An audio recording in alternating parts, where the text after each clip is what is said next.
వెలగపూడి వృద్ధురాలి హత్య కేసులో వైసీపీ మాజీ ఎంపీ నందిగం సురేష్కు మంగళగిరి కోర్టు 14 రోజుల పాటు రిమాండ్ విధించింది. తెలుగుదేశం పార్టీ కార్యాలయంపై దాడి కేసులో సెప్టెంబర్ 5న ఆయన్ను పోలీసులు అరెస్ట్ చేశారు. ప్రస్తుతం సురేష్ గుంటూరు జిల్లా జైల్లో రిమాండ్ ఖైదీగా ఉన్నారు. అయితే 2020లో తుళ్లూరు మండలం వెలగపూడిలో వృద్ధురాలి హత్య జరిగింది. ఈ హత్య కేసులో తుళ్లూరు పోలీసులు గత నెలలో పీటీ వారెంట్ జారీ చేశారు. ఈ వారెంట్ను మంగళగిరి కోర్టు అనుమతించింది. దీంతో నందిగం సురేష్ను సోమవారం కోర్టులో ప్రవేశపెట్టారు. ఇరు వర్గాల వాదనలు విన్న ధర్మాసనం సురేష్కు 14 రోజుల రిమాండ్ విధించింది.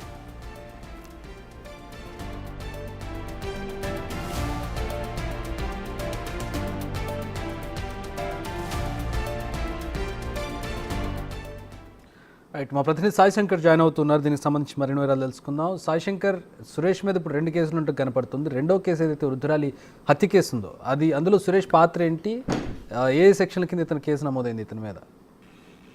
చక్రి తుళ్లూరు పరిధిలోని వెలగపూడిలో సెప్టెంబర్ 5 అంటే గతంలో జరిగినటువంటి ఈ కేసుకు సంబంధించినటువంటి అంశంలో అక్కడ ఘర్షణలు జరగడం జరిగింది. ఈ ఘర్షణల నేపథ్యంలో రాళ్ల దాడిలో మరియమ్మ అనేటటువంటి ఒక మహిళ అప్పుడు చనిపోవడం జరిగింది. అయితే అప్పుడు వైఎస్ఆర్సీపీ ప్రభుత్వం ఉన్నటువంటి నేపథ్యంలో అప్పుడు అక్కడ ఉన్నటువంటి చనిపోయిన బాధితులకు సంబంధించినటువంటి అంశంలో కేసులు ఏమి నమోదైనటువంటి పరిస్థితుల్లో అయితే ప్రస్తుతం ఆ కేసుకు సంబంధించినటువంటి అంశంలో నందిగామ సురేష్ ప్రధాన నిందితుడిగా కూడా పోలీసులు భావించడం జరిగింది.